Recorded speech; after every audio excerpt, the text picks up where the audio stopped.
எனக்கு ஒரு டவுட்டுங்க.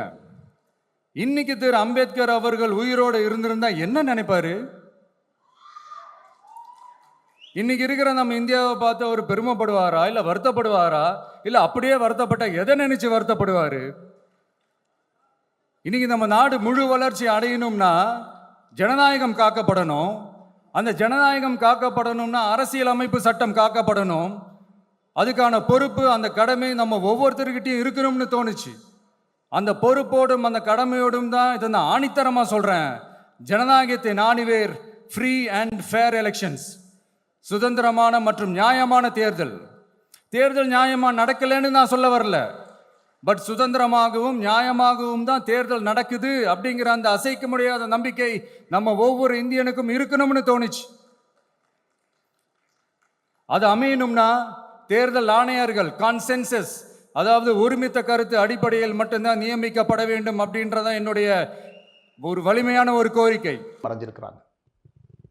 நம்முடைய அரசியலமைப்பு சட்டத்தினுடைய ஆணி வேறே சுதந்திரம், சமத்துவம், சகோதரத்துவம், இந்த மூன்று சேர்த்து நமக்காக கொடுக்கப்பட்ட ஒரு சட்டம்.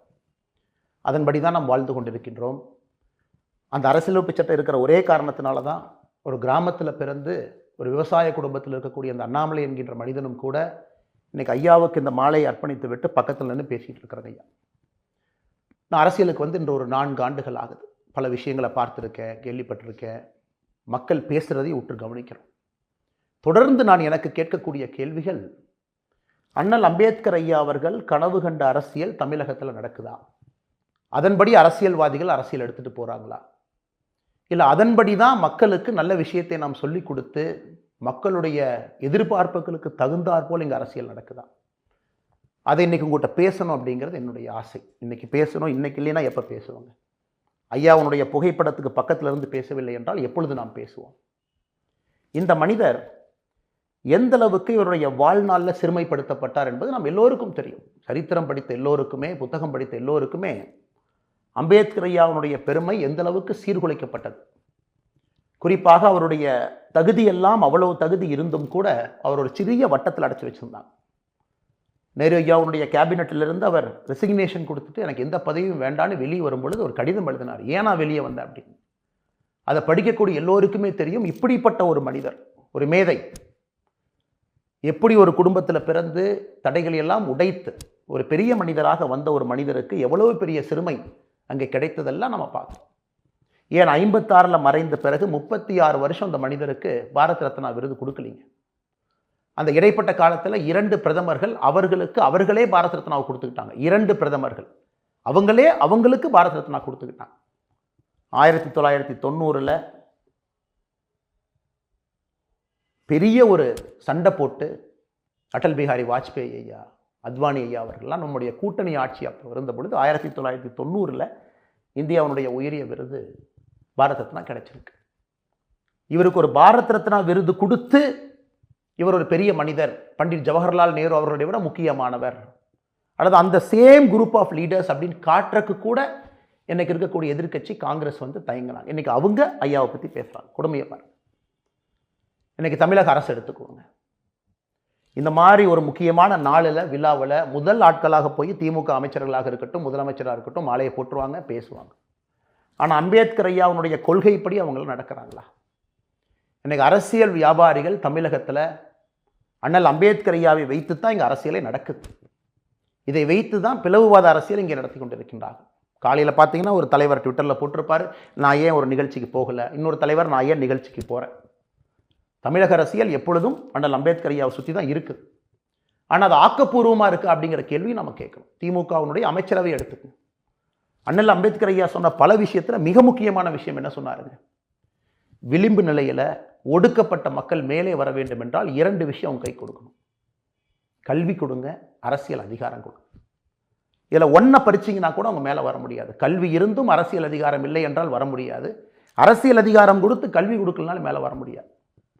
இன்னைக்கு ஒரு முன்னேறிய மாநிலமாக இருக்கக்கூடிய தமிழகத்தில் உண்மையாலுமே பட்டியலின சகோதர சகோதரிகள், பழங்குடியின சகோதர சகோதரிகளுக்கு அரசியல் அதிகாரம் கொடுத்துருக்கமான்னு நீங்கள் யோசிச்சு பாருங்கள். நெஞ்ச தொட்டு யோசிச்சு பாருங்க. இல்லை. ஏன் தமிழ்நாட்டினுடைய அமைச்சரவை பட்டியல் எடுத்து பாருங்கள், 35 அமைச்சர்கள். பட்டியலின சகோதர சகோதரிகள் எங்கே இருக்காங்கன்னு பாருங்கள். கடைசியில் இருப்பாங்க. வாரண்ட் ஆஃப் பிரசிடென்ஸ் கடைசியில் இருப்பாங்க. நம்பரே சொல்கிறோம் பாருங்க, 35 பட்டியலின சகோதரி ஒருத்தவங்க இருக்கிறாங்க. அவங்க தான் கடைசி அமைச்சரவையில். 34 பட்டியலின சகோதரர் இருக்கிறாங்க.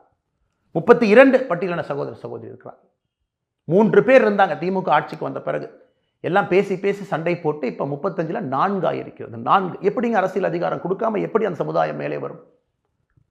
மாண்புமிகு பாரத பிரதமர் நரேந்திர மோடி அவருடைய கேபினெட்டை பாருங்க, 71 அமைச்சர்கள், 27 பேர் பிற்படுத்தப்பட்ட சமுதாயம் ஓபிசியிலிருந்து இருக்கிறாங்க, 10 பேர் பட்டியலின சமுதாயத்திலிருந்து இருக்கிறாங்க, 5 பேர் பழங்குடியின சமுதாயத்திலிருந்து இருக்கிறாங்க, 5 பேர் சிறுபான்மை சமுதாயத்திலிருந்து இருக்கிறாங்க. இந்திய அளவில் அரசியல் அதிகாரம். ஆனால் தமிழகத்தில் கோயிலுக்குள்ளே போனால் கூட சில இடத்துல பிரச்சனை. ஆனால் அம்பேத்கர் ஐயா விருப்பப்பட்டதே இந்த ரிசர்வ்டு கான்ஸ்டிடுவன்சி, அங்கே கண்டெஸ்ட் பண்ணி ஒரு பெரிய வாய்ப்பு கொடுத்து அவர்கள் வெளியே வரும்பொழுது மாபெரும் தலைவர்களாக அவர்கள் வருவார்கள் என்று. ஆனால் இன்னைக்கு ஒரு சாதாரண பஞ்சாயத்து எலெக்ஷன்லேருந்து யோசிச்சு பாருங்க, ரிசர்வ்டு கான்ஸ்டிடுவன்சியில் போட்டியிட்ட நம்முடைய சகோதர சகோதரிகளால் கொடியேற்ற முடிகிறதா? இல்லை சேர்ல சமமாக உட்கார முடியுதுங்களா? இல்லை பட்டியலின சகோதர சகோதரி ஒரு கோயிலுக்கு போக முயற்சி பண்ணுறாங்க, சேலம் பக்கத்தில் ஒரு திமுகவினுடைய ஒரு முக்கிய நிர்வாகி தடுக்கிறாங்க, பெரிய பிரச்சனையாகுது, கட்சி விட்டு நீக்கிறாங்க. சைலண்டாக 4 மாதம் கழிச்சு அதே ஆளை அதே கட்சியில் சேர்த்து அதே போஸ்ட்டை கொடுக்குறாங்க. ஆனால் கேட்டால் அண்ணல் அம்பேத்கர் ஐயா என்று வாழ்க்கையிலேயே தமிழகத்தில் பேசுகிறாங்க. ஆனால் என்னை பொறுத்தவரை இந்த 68வது நினைவு நாள், ஐயாவுடைய நினைவு நாள் உத்து பார்த்து கொண்டிருக்கின்றார். இவரை வைத்து அரசியல் வியாபாரம் மட்டும்தான் பண்ணுறோமா, இல்லை இவருடைய கொள்கைகளை கீழே எடுத்துகிட்டு போகிறோம்? அதன்படி ஒரு கட்சி நடக்குதா? அதன்படி அரசியல் இங்கே இருக்கா? அதன்படி அரசியல் அதிகாரம் எல்லாத்துக்கும் வருதா? ஆனால் தமிழ்நாட்டு மக்களுக்கு என்னுடைய அன்பான வேண்டுகோள், அம்பேத்கர் ஐயாவை பற்றி நிறைய படிக்க வேண்டிய நேரம் வந்துருச்சு. அரசியல்வாதிகள் சொல்கிறதெல்லாம் நீங்கள் கேட்காதீங்க. மேடையில் பேசுவதோ, ஐயாவுடைய திருவுருவச் செல்வுக்கு மாலை அணிவித்து விட்டு பத்திரிகையாளர் சந்திப்பில் பேசுவதெல்லாம் விட்டுருங்க. நீங்கள் அம்பேத்கர் ஐயாவை பற்றி படிக்க வேண்டிய நேரம் இது. ஒரு மனிதனும் இளைஞனும் படிக்கணும். குறிப்பாக பட்டியலின பழங்குடியின சகோதர சகோதரிகள் அம்பேத்கர் ஐயாவை படித்து அதன்படி யார் நடக்கிறாங்க? ஒரு கட்சியின் மீது அபாண்டமான ஒரு பொய்ச்சாயம் பூசுவாங்க. பாரதிய ஜனதா கட்சியின் மீது வழக்கமாக தமிழகத்தில் அரசியல்வாதிகள் பூசுவது பாரதிய ஜனதா கட்சிக்கும் அண்ணல் அம்பேத்கர் ஐயாவுடைய கொள்கைகளுக்கும் ரொம்ப தூரம் அப்படின்னு. இன்னைக்கு இந்தியாவில் அண்ணல் அம்பேத்கர் ஐயாவுடைய கொள்கையை ஒரு கட்சி முழுமையாக பின்பற்றுகிறது என்றால் அது பாரதிய ஜனதா கட்சி மட்டும்தான். அந்த கட்சியில் நான் ஒரு தொண்டனாக இருப்பதில்லை என்பதில் பெருமை அடைகின்றேன். அதையெல்லாம் தாண்டி அரசியலுக்கு நான் சார்ந்திருக்கக்கூடிய அரசியல் கட்சி ஐயாவுடைய கொள்கையை பின்பற்றுகிறது என்பது உள்ளபடியே ஒரு பெரிய மகிழ்ச்சி மட்டுமில்லைங்க, நாம் போகின்ற பாதையும் சரிதான்.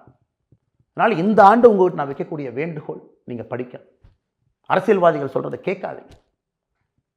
அரசியல் தரகர்கள், மேடைகளில் பேசுகிறவங்க, வாய்க்கிலேயே பேசுகிறவங்களை விட்டுட்டு உண்மையாலும் தமிழகத்தில் இன்னைக்கு நம்முடைய பிற்படுத்தப்பட்ட மக்கள், பட்டியலின சகோதர சகோதரிகள் எங்கே இருக்கிறாங்கன்னு பார்க்கணும்.